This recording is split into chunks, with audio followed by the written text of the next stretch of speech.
Yo siempre digo que como presidente del Consejo Nacional, él primero federalizó el partido. Teníamos una reunión, una por mes en cada provincia. O sea, hacía funcionar el partido y uno por provincia. Segundo, él hacía todo un pantallazo de escenario político, nacional, internacional y local.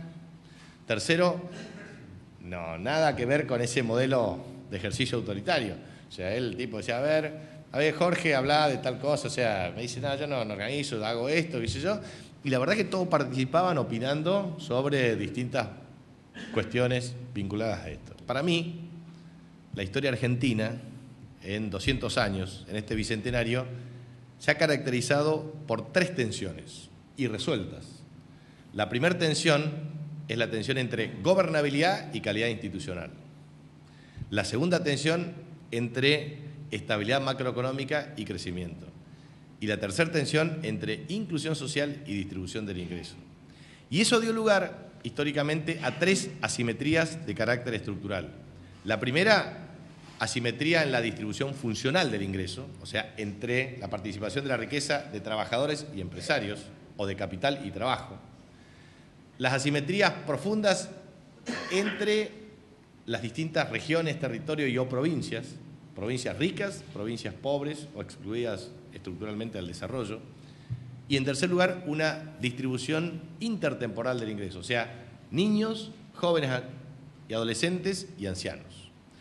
Y para mí, el kirchnerismo como expresión política ha logrado precisamente morigerar, reducir y o superar las tensiones y corregir estas asimetrías. Entonces, hago un desarrollo muy sintético. ¿Por qué digo que ha habido tensión entre gobernabilidad y calidad institucional? Primero porque desde 1810 hasta 1880 pasaron 70 años de nuestra historia de luchas duras y fratricidas para lograr organización nacional, constitución que nos contenga a todos y capital única con un gobierno representativo. Y en ese contexto uno puede hacer sintéticamente lo siguiente.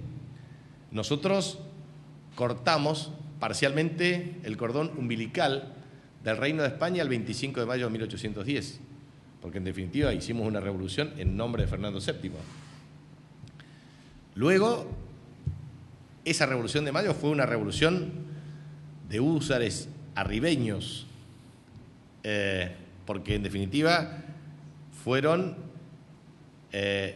la milicia o militares porteños asociados a grupos de interés para lograr cierta independencia en un modelo alternativo frente a la caída de Fernando VII.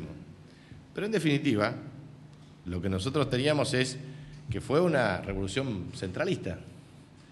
La Junta Grande, el 18 de diciembre del año 1810, pero crisis política sucesiva, primer triunvirato, segundo triunvirato, directorio, reglamento provisorio de 1815, fracaso sistemático y consecutivo de 2 constituciones de contenido y alcance unitario, 1819 y 1826.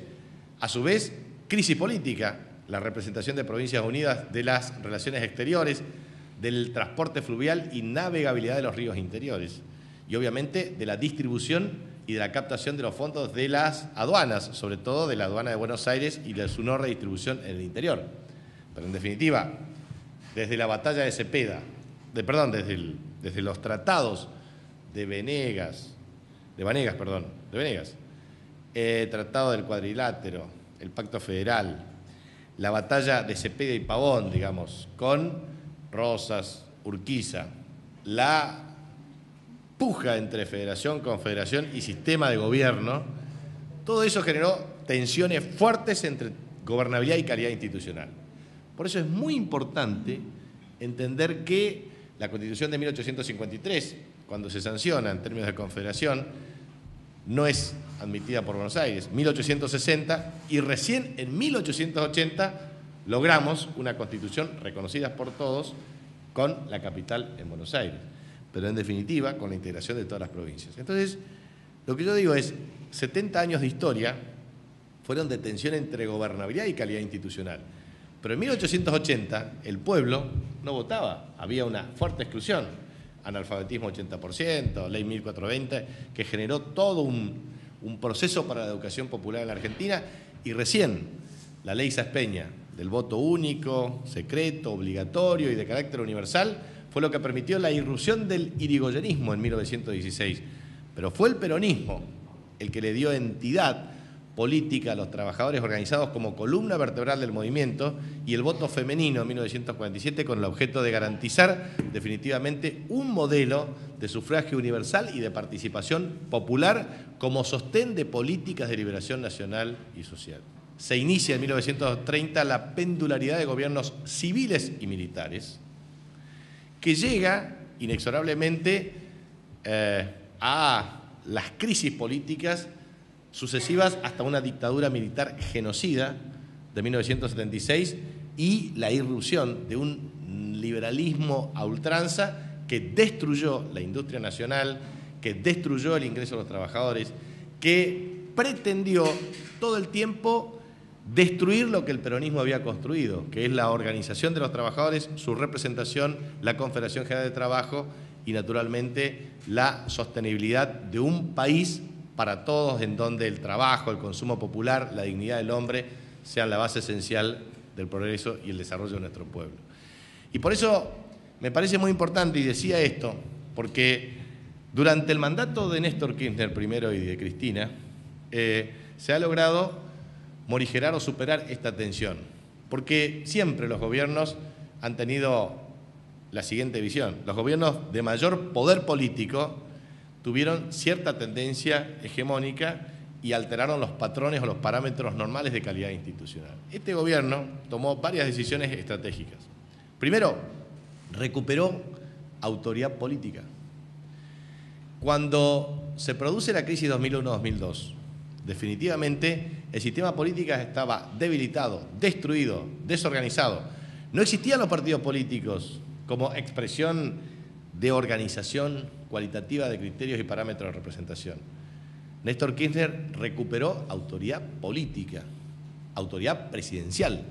Logró definitivamente reconstruir liderazgo para desterrar el embate del neoliberalismo de la década pasada para construir una nueva opción desde el punto de vista de la defensa de los intereses nacionales y populares. Por eso, la recuperación de autoridad presidencial y de liderazgo político fue una gran contribución en términos de gobernabilidad.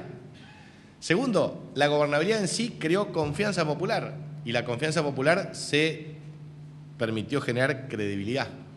Y en función de eso, logró, primero, destituir a través del procedimiento que la Constitución fija una Corte Suprema de Justicia que era vergonzosa en términos de credibilidad y confianza pública. Logró generar, a través del decreto 222, una representación de nuevos mecanismos de selección de los jueces de la Corte, por procedencia geográfica, por género, introduciendo claramente a la mujer como una protagonista esencial en la integración de la Corte y, a su vez, por especialidad en la materia. Y en ese contexto participé como senador en la destitución de los jueces anteriores y también en la aprobación de los 9 jueces que garantizaron una Corte Suprema de Justicia independiente y con prestigio razonable, aun cuando uno puede o no estar o compartir, pero creo que ha sido una contribución muy importante. Reducción del número de miembros de la Corte. A su vez, cuando uno plantea gobernabilidad y calidad institucional, significa sistema republicano, representativo de gobierno, democrático, y también era absolutamente necesario impulsar en esta gestión el caso de la Ley 26.522, que es el sistema de comunicación audiovisual. Esto es importante.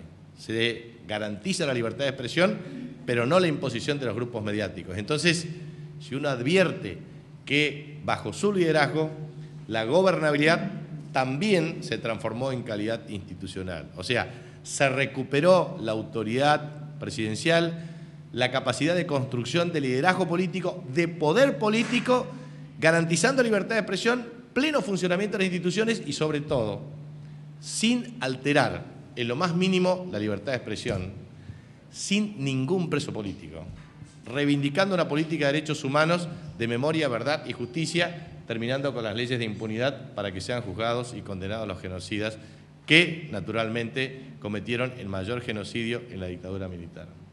Y eso para mí tiene un valor extraordinario. Es haber logrado en la República Argentina que gobernabilidad y calidad institucional, bajo un mismo liderazgo político, termine con la impunidad.